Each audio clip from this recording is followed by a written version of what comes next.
Hi Pisces, welcome to Higher Source Tarot for a tarot reading for all Pisces, Sun, Moon, Rising, and Venus. If you're new to the channel, welcome to you. I'm glad you're here.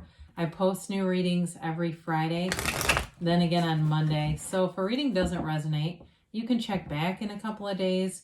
You could check other parts of your chart to get a more complete energetic profile. You could even look around on Mondays because the reading style is different every Monday. So like one week I have a pick a card reading, one week is a love reading. Then some of the other weeks I do a Celtic cross, which are a little more in depth, a little bit longer of a reading. And I do want to thank everyone who has subscribed and supports the channel by watching readings, hitting that like button.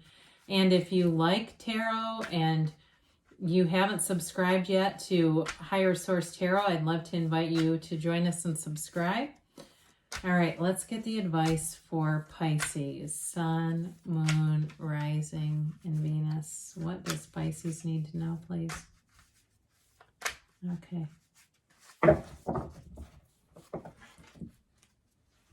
You've got here, we'll start with the tarot, and then we'll go into the angel answers, all right? We've got the, oh God, it just showed up in Aquarius. The 10 of Swords, the 5 of, excuse me, I apologize. 10 of Wands, 5 of Swords, Tower. Knight of Cups, 9 of Swords, 9 of Cups. Interesting. The High Priestess and the King of Swords. Well, you got something you're going to cut out. If there's somebody who's really been mooching off of you, that was the first thing I got in. I feel like there's sort of somebody here who comes and is like this voice of reason. Normally I say there's no hero coming to rescue us. We got to, we got to go within. But I actually do think you have somebody coming in here, whether it's a love relationship or a partnership or something that helps to move you out of this energy. You've got huge transformation here. You've got a big change showing up. You've got it multiple times with the 10 of Wands, the 5 of Swords, and the Tower. So we allow that. It's like let go or be dragged, whatever this is. And you might be saying, yep, I'm ready to with this 10 of Wands. I'm sick of this. You've got here air, water. You've got Taurus here. Yeah, it's completely air and water with this one fiery energy. So the 10 of Wands, it feels burdensome, right? It feels like you may have been doing a lot of work without a lot of help. And so again, I feel like there's somebody who comes in that alleviates that for you because you can only last in this energy for so long. So there may be some big shift at work for some of you if there's been somebody who's been really lazy, because it's like burden of responsibility and success. It can be working really hard, and so it's time to put down the burden because it can feel like they're asking too much of you. And so when you put this down, it'll complete that cycle. So again, I feel like it could be somebody that's work related. With the 5 of Swords, I do see a departure. And so you may find though that you're coming out on top. And if you've got some kind of conflict, I feel like things end up going in a way that you're happy about it, quite frankly. If it's like somebody who has been taking advantage of you, whether it's a lazy coworker or somebody who has been staying with you or something like that, where I feel like somebody's like taking your stuff almost. It's like that kind of energy where they've really kind of pushed the boundaries on the relationship. I do see them leaving, but I don't think it's with regret on your part. I just don't see you wanting to continue conflict. You may get some information that just makes it, it's like, I was going to say irrefutable. It's like information where you go, I just can't keep doing this. I can't be involved with this anymore. So the Tower comes in and it's that corporate raider that takes over everything. And it takes that damn corporation that's struggling and it makes it awesome. Okay. It's the energy that kind of regroups, rebuilds, and makes something solid. Because this tower is built on sand. It wasn't meant to last. And so the effort with the 10 of Wands, that's part of that. The 10 of Wands, putting all this effort to sustain it, that's like force manifesting. And when we do that, it doesn't last. So when the Tower comes in, it knocks things down to rebuild them in a way that's much more stable.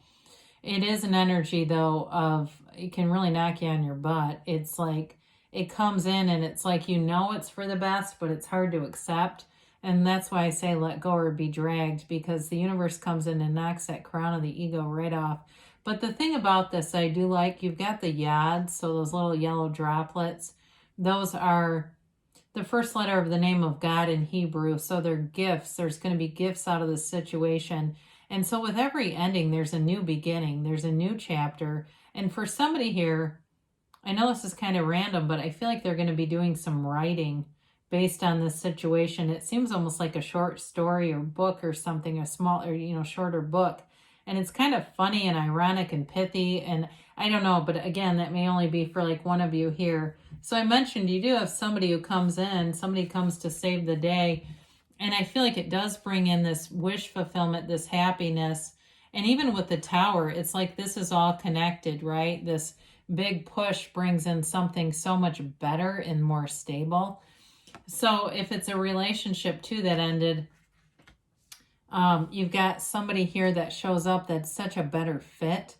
And the angel wings are, they're that divine guidance moving you forward. It's a commitment that runs the distance. It's a commitment that is special, and it's in a place too where you're manifesting each other. There's this, the Knight of Cups is the visualizer, right? It's like visualizing through that first person reality. So seeing the situation through your own eyes, not watching it like it's a movie on a screen, because I've read and learned a lot about this over the past 30 years. And so sometimes when you do that, you can manifest it in somebody else's life. Then you keep encountering that situation. Somebody else has it. And so with this, it really is a card of knowing it, knowing that it's for you. What's meant for you will not miss you. So with the Nine of Swords, again, it's that energy of having a little bit of anxiety around something, but the quilt on the character represents protection. So whatever it is that's happening is not happening to you, it's happening for you. And so you don't say, why me? You say, try me. It's all about opening up this new beginning. And so as you let go of the stressful energy, you're going to be so carefree. I wish the Fool was here, because that's what comes to mind. It's like getting out of this burdensome, heavy energy, although the Nine of Cups is here pretty good as well. It's wish fulfillment. And especially, too, like I said, if somebody was really lazy, too, I do feel like people around that person get a little bit of a chuckle out of it. Like they're kind of glad to see the universe come in and correct that energy, because the universe does not like imbalance. It will not keep an unbalanced situation going for long. And so with the Nine of Cups here too, you may get something, some kind of a gift or reward, or even I hear the word stipend, but there's something that comes in that moves you, and it makes you feel vindicated too. Now in a relationship, there's great reciprocity. So it's very mutual. So if you had a relationship that ended because you were feeling like you were really putting too much into it, the next relationship, the person here is very thoughtful. They are the kind of person that would, make you a to-go smoothie in the morning. They would take that extra time. They're always thinking about how to enrich the relationship. Whoever this is, they love to do things for other people. It's just part of who they are. I have an older son, I'll keep this quick, but he recently went to go stay with a friend of his from college who lives across the country, and the friend's mother is European. And my son came home and just raved about this woman. She loved doting on him. She took him to the gym with her. She cooked. The dad said, I'm going to really miss you. I've gotten used to all this cooking. It's that kind of energy, somebody who just loves to do for other people. So with the High Priestess, you're going to get information that I feel like it's like it turns the whole world on. There's something here that's been hidden, and it is going to come out. And that's where there's a tipping point. So the High Priestess, she represents knowledge, wisdom, balance. But her gown, too, is high vibrational, as is the cloth in the backdrop here. Okay, so there's this high vibrational stuff going around you. And there's also balance with these even-armed crosses that she wears. So with the High Priestess, it's all about staying true to yourself. And so you don't get out of your own form. You kind of stay in your own lane. You keep working and investing on yourself, because that's how you really achieve success, the investment in yourself. An investment in a career, that will get you enough money to pay the bills, but the one in yourself, that's how you remove that governor over your life and you get to those places that you didn't know existed. So with the High Priestess, there's passivity here. And for some of you, it may be about sort of watching the downfall of somebody who has done some things that it's just not going to keep going in that direction. So meditate, quiet your mind. She's a card of the psychic. It's deep spirituality here. And that will keep you grounded too. So that way you don't get caught up in something that is out of your comfort zone. So the King of Swords comes in. The swords are nobility in the tarot too. And so with this, there's money here. So for you, I do feel like you have success. You're definitely cutting something out though. Whatever it is that's been all this conflict, you'll readily see it go. With the King of Swords, you have great confidence. You know who you are. You're not afraid to speak your mind either. You don't care what other people think about you in this energy. So sometimes we have to be a little careful about it because there can be kind of a smugness. But with this, overall, it's clarity and it's great communication. So I do feel like if you need to communicate with somebody, especially this new relationship feels kind of warm and soft. And so I don't feel like the King of Swords is really going to be bothersome in that, but it may indicate that there's going to be sort of an open dialogue. There's going to be open communication there. I do feel like it's more related to the conflict, whatever that is. Like somebody, if it's a work thing and you get asked your opinion, or maybe you speak up and it gets a ball rolling. I do get that for somebody too. You start to talk a little bit and the next thing you know, everything's in motion. Ever been through that before? It's like, whoa, I wasn't trying to. Well, I guess this is what we're going to be doing. All right, so you have here, be assertive, all right? So there's definitely a confident energy with that King of Swords showing up. But I do feel like you have helpful people coming in too.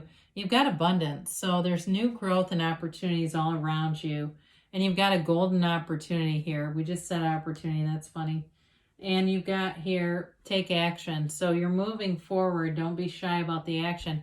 You've got a yes. I tried to super shuffle these cards because we keep getting that. I guess they give us what they want to give us. So good things are on the way for you, Pisces. I love you, and I'll be back again soon.